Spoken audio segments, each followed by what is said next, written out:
चलिए पढ़े दूसरा शमूएल अध्याय 22 का 20। उसने मुझे निकालकर चौड़े स्थान में पहुंचाया, उसने मुझको छुड़ाया, क्योंकि वह मुझसे प्रसन्न था। क्योंकि वह मुझसे प्रसन्न था। क्योंकि वह मुझसे प्रसन्न था। क्योंकि वह मुझसे प्रसन्न था। ये घटना कब की पता है? दाऊद जब बहुत बूढ़ा हो गया, ये उसका बुढ़ापे के समय में उसने गीत लिखा। उस गीत में उसने जितने भी सारे अपने जीवन में क्लेश, तकलीफ, उलझनों को झेला, और सब चीज को बताकर एक जगह लिखता है, उसने मुझे निकालकर चौड़े स्थान में खड़ा किया, उसने मुझको छुड़ाया, क्योंकि वह मुझसे प्रसन्न था।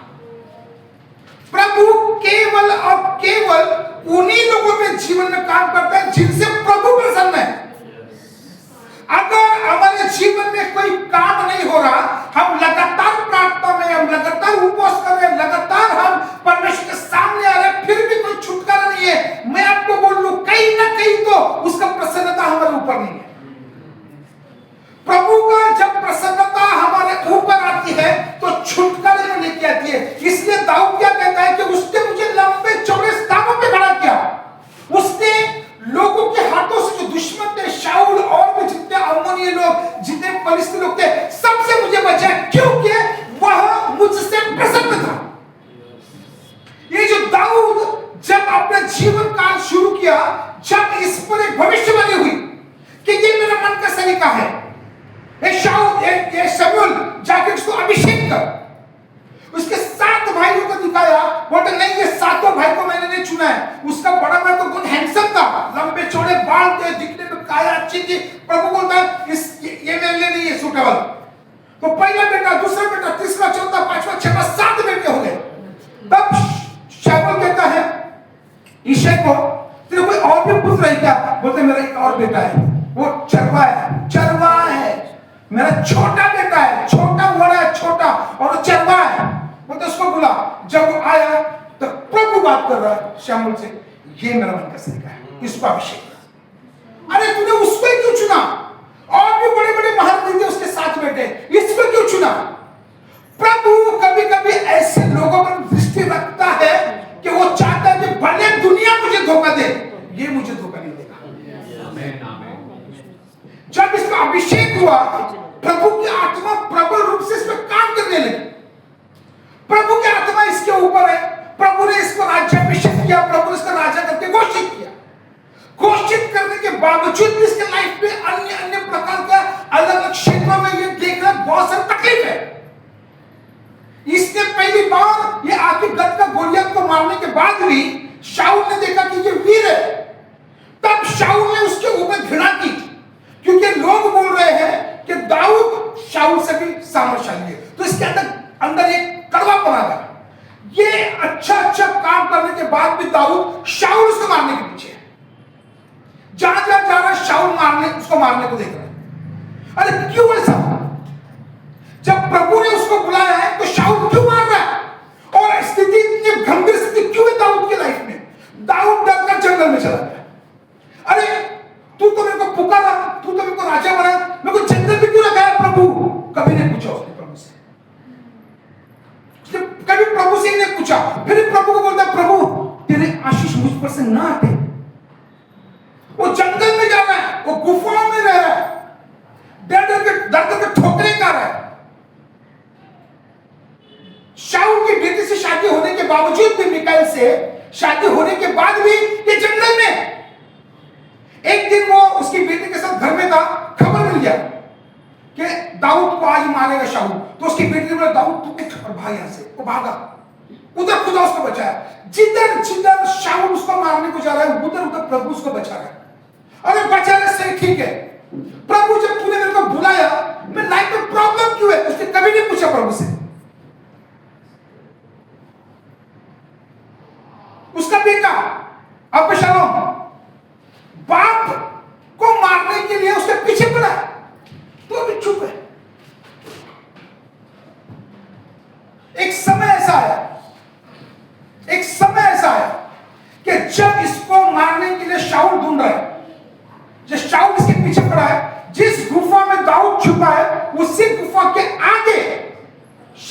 सेना के साथ है। और दाऊद ने इसको देखा, तो दाऊद ने सेनापति बोलता है, हाँ आज ये दिन है कि शाऊल तेरे हाथ से मरेगा। उसको इजी मार सकता था, लेकिन शाऊल क्या कहता है, नहीं, ये परमेश्वर का अभिषिक्त दास है, ये हृदय हमारे पास है क्या? जो आदमी उसको मारने के पीछे है दाऊद को, वो दाऊद के हाथ में हो गया, लेकिन प्रभु ने उसको पहला राजा नियुक्त किया था, इसलिए उसको मारा नहीं उसने। उसने क्या किया, उसका कपड़े का कन्नी को काटा, कपड़े कन्नी काट कर नेक्स्ट डे जब शाऊल गया, बोलते हैं शाऊल राजा, ए देख प्रभु ने तुझको मेरे हाथ में किया था, तेरा कपड़े का कन्नी, मैं शायद तुझको मार सकता था, लेकिन नहीं, तू प्रभु का अभिषिक्त दास है, मैं तुझ पे हाथ नहीं उठाऊंगा। मैं क्यों ऐसा बोला उसने? ये बात क्यों? जबकि उसका प्राण का खोजी जो था, प्रभु ने उसके हाथ में करने के बाद भी उस पर उसके हाथ नहीं उठाया, बल्कि उसने प्रभु की आत्मा की घोषणा उसके ऊपर की। क्यों? एक व्यक्ति दानियल, उसको शेर के मांद में डाल दिया गया। कौन सा राजा? वो राजा के हाथ में प्रभु था, उसने अपने अंगूठे से सिक्का मारा था कि जो कोई भी मेरे अलावा किसी और खुदा को प्रार्थना करेगा वो मार दिया जाएगा। और उसको पता है दाऊद दानियल अच्छा आदमी है, तो भी उसने क्या कर दिया, उसको उठाकर सिंह के बांध में डाल दिया। रात भर टहल रहा राजा, क्या है उससे, लेकिन सिंह के बांध में डाला है। आप देखो एक अद्भुत बात, रात भर उसको नींद ना आई, और सुबह उठकर जिस मांद में डाला, बोलते हैं दानियल, क्या तेरा खुदा तुमको जिंदा किए बचाया है? तो वहां से आवाज क्या पता है, हे राजा तू युगानुयुग जीवित रहे। अरे जिसने तुझे सिंह के में मरने के लिए डाला और तू उसको बोलते तू युगानुयुग जीवित रहे, क्या मतलब है इसका? क्या मतलब है इसका, मुझे बताओ ना। जो आदमी उसको मार रहा है वो उसके लिए प्रार्थना कर रहा है। प्रभु यही बोलता है कि यीशु चढ़ाएगा क्रूस पर, ऊपर से वो प्रार्थना करता है, प्रभु यही काम करने के लिए आपको बुलाता है। जो कोई ये काम करेगा उसी के लिए वचन है कि प्रभु मुझसे प्रसन्न है। जो आदमी नफरतों को रखे जीते, वो कभी भी परमेश्वर राज्य में काम नहीं कर सकता। जो अपने अंदर घृणा रख के चर्च में आता है, मैं आपको बोल दूं, प्रभु कभी प्रसन्न नहीं हो सकता आप लोगों से।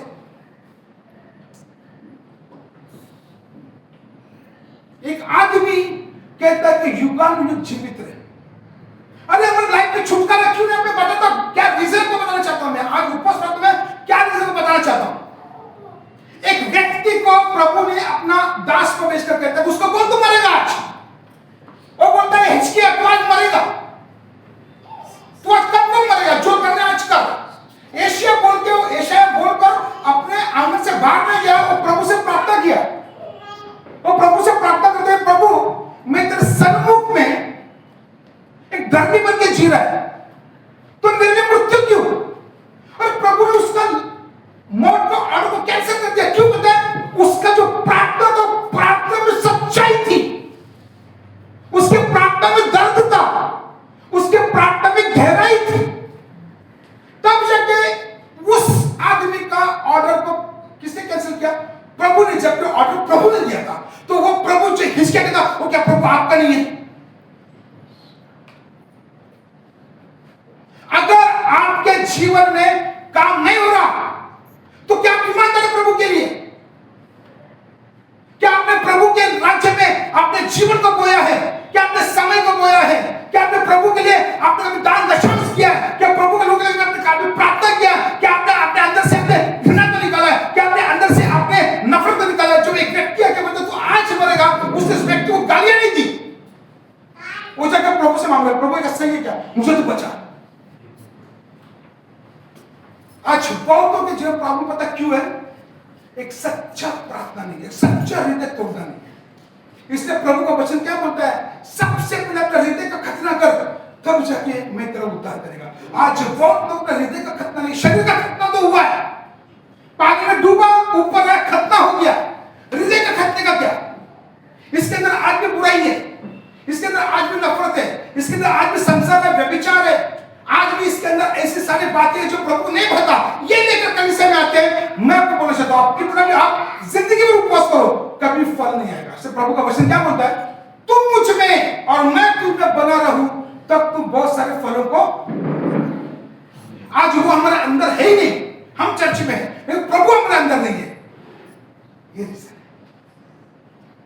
इसलिए प्रभु क्या कहता है कि मैं दाऊद के जीवन से प्रसन्न था। उसको भले जंगल जंगल घुमाया, उसको भले वो बहुत सा तकलीफ को उठाया, लेकिन आखिर उसको तख्त पे बिठाया।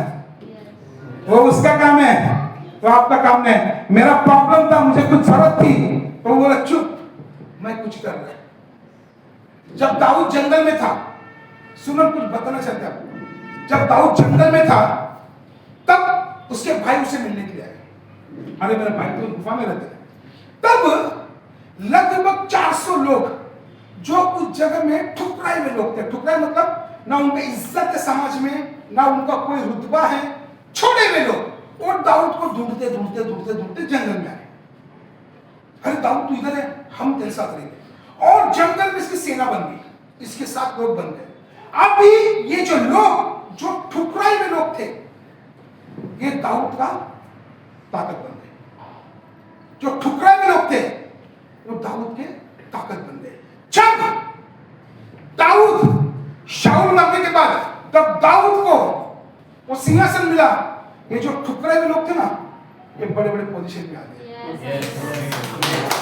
ये बड़े बड़े पोजीशन में, हम सब ठुकराए हुए लोग हैं, हम सब तकलीफ में, हम सब कर्जे में, हम सब बीमारी में, हम सब एक उलझन में, पीड़ा में, तकलीफ में, हम सब ठुकराए हुए लोग हैं। आज आप उसके सामने घुटने पे आओ और अपने अंदर खाली करो, तो आपको एक बड़ा तख्त दे देगा। और कितना तख्त चाहिए? पूरा आधा हाथ में मत दिखाओ, इतने सब लोगों को चाहिए तख्त। अच्छा, तो क्या करेगा इसके लिए? गुस्सा करेगा? अंदर क्या करना पड़ेगा? रूम मत खाली करो। अब क्या खाली करना पड़ेगा? हृदय किससे? नफरत से और गुस्से से और बुराई से। किससे करेगा खाली तू? कुछ तो बोलना यार, कुछ तो बोल, किससे खाली करेगा? नफरत से। नफरत, वो तो बोला, सर ने बोला। और क्या? घृणा। करीना? करीना भी नहीं चाहिए, ये ऐसा लोग नहीं चाहिए हम लोग को। तो अपने अंदर से नफरत, दर्द, तकलीफ खाली करो। तो ये जो वचन है ना, दूसरा शमन अध्याय 22 का 20, उसने मुझे निकालकर चौड़े स्थान में पहुंचाया, उसने मुझको छुड़ाया, क्योंकि वह मुझसे प्रसन्न था। वो हम पे खुश है ना, बस। बाकी दुनिया, वो अगर खुश है ना, दुनिया आपसे नफरत करेगी। ये ध्यान में रखो। वो आपसे खुश है ना, जो दुनिया में क्या है? बाइबल क्या बताती है? हे बालकों, तुमने मुझ पे जय पाई है, क्योंकि जो तुझ में है वो उससे जो संसार में मान है। संसार में कौन है? शैतान है। अंदर कौन है? अभी प्रसन्नता अंदर आ गई, तो संसार के जो लोग हैं, जो संसार के जो पकड़े हुए लोग हैं, वो आपसे घृणा करते हैं। और सबसे पहले कौन लोग हैं पता है? तो घर के अंदर के, पहला घर के अंदर के लोग। इतना तकलीफ देगा। एक बहन बढ़ रही है, इधर से नहीं आएगा कोई बढ़ रहा है, मारेगा मेरे को। घर में कोई बढ़ रहा है, घर के अंदर है ना, शैतान के काम करेगा। तब क्या करने का उसके लिए? तू ऐसा करता, मैं वैसा करेगा। ऐसा बोलेगा तो हो गया, शैतान बोलेगा ये मैं जीत गया। बाइबल क्या बताती है कि तुम जैवन से, तो यीशु से भी बड़ा स्थान प्रभु ने किसको दिया? हम जैवन से। आज मेरे प्रीति सिस्टर को बोला, सिस्टर आज आप आ जाओ, तो बेचारे मेरे को आदत लेके आ गई। समाधान भाई को बोला, ब्रदर आ जाओ, मम्मी नहीं है ब्रदर, तो मम्मी ने नेक्स्ट टाइम नहीं आना, आ जाओ। मैंने माया सिस्टर को फोन किया कि बहन को लेके आओ, क्योंकि आज कौन सा दिन है? छुटकारे।